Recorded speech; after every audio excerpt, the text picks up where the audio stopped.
લોકો એવા છે કે જેને રામનું નામ લેવાથી બધી શંકાઓ દૂર થઈ ગઈ કે મને આ નડ્યું, મને પેલું નડ્યું, મને પેલું નડ્યું, બધી શંકાઓ જતી રહી ને. હા, તો એટલા માટે તો હું રામ રામ જપવાનું કહું છું. શંકાઓનો નાશ થઈ જાય, ચિંતાઓનો નાશ થઈ જાય. તમે દુઃખી કેમ થાવ છો? દુઃખી થવાનું કારણ કોઈ પરિસ્થિતિ નહીં દુઃખી કરતી તમને, દુઃખી કરે છે તમારું મન.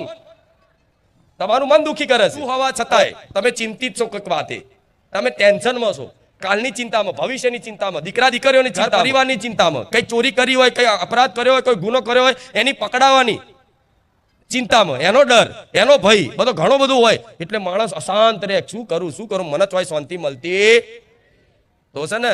રામ રામ રામ રામ રામ રામ જપવાથી આપે રૂપે પાપોનો નાશ થાય છે. અને રામ રામ જપતા જપતા જપતા જપતા સંખ્યા વધુ થઈ ગઈ ને રામ નામની, એટલે આપે મનમાં જે પાપ પડ્યા ને એ ધોવાતા જશે. એમ એમ આપે રૂપે આનંદનું સુખ અનુભવ થશે. હજુ જેની કલ્પના નહીં એવી મારા ભગવાનના નામમાં અપાર આનંદ છે, અપાર.